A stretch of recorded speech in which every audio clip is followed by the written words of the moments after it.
Good morning everyone. আর আজকে হচ্ছে মঙ্গলবার। মঙ্গলবার মানেই কি জয় বজরং, জয় বজরংবলী। তো আজকে আমরা একদম সকাল সকাল, এখনো 7টাও বাজিনি। কেন না, আজকে আমাদের একটু বেরোনোর প্ল্যান আছে। বেরোনোর প্ল্যান আমার বাজিগুলোকে এরকম বাইরে ফেলে রেখেছিস, নষ্ট করছিস। এতদিন বাজিগুলো যখন পড়েছিল তখন তোর খেয়াল ছিল না, আজকে হঠাৎ করে দেখে হাওয়াইটা ইস কি অবস্থা গো এটা। এটা ধর ধর, আমার হাতে ব্যথা করছে, ধর তো, কথা কম বল। সকাল থেকে দেখে তুই যা কালকে আমার পাতুরি খাইয়েছিস, আমাকে যে কতবার বাথরুমে যেতে হচ্ছে, ভালো মনে খাওয়াসনি। মানে আমি কি বলবো, ভালো মনে যদি মানুষ যদি খাওয়ায় কাউকে, এরকম হয় না, ট্রাভেল হয় না, বুঝিস তো।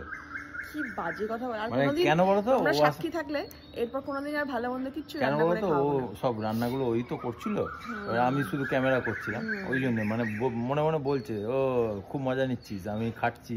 সবসময় বেশিটা ও খায়, ভালোটা ও খায়, আর ভালো মন্দটাও ও খায়। আমাকে বেশি করে দিয়েছে, দুখানা দিয়েছে, যে এবারে খা দে। কেন তুই তো জিভ লাপলাপাই নেই লাপলাপাই কি করছিল। যাই হোক, পাতুরিটা তো দারুণ হয়েছিল। পাতুরি লোকে একটু বেশি খেলে ওরকমই হয়, সকালবেলা উঠে প্রবলেম হয়। আর ফিশ ফ্রাইটা কেন বলতো, ওই সর্ষে ছিল বলে। হ্যাঁ। আর কি বলে, যেদিনকে আমাদের বেরোনোর প্ল্যান থাকে সেদিনকে কুনালের মনটা খুব খুশখুশ থাকে। কেন ভাল লাগে একটু, কিন্তু কি করবো, আবার একটা দুঃখও থাকে, এই যে 4জনকে ছেড়ে যেতে হয়, এটাও দুঃখ থাকে। আবার মানে যেখানে যাই, যাওয়ার সময় ভাল লাগে,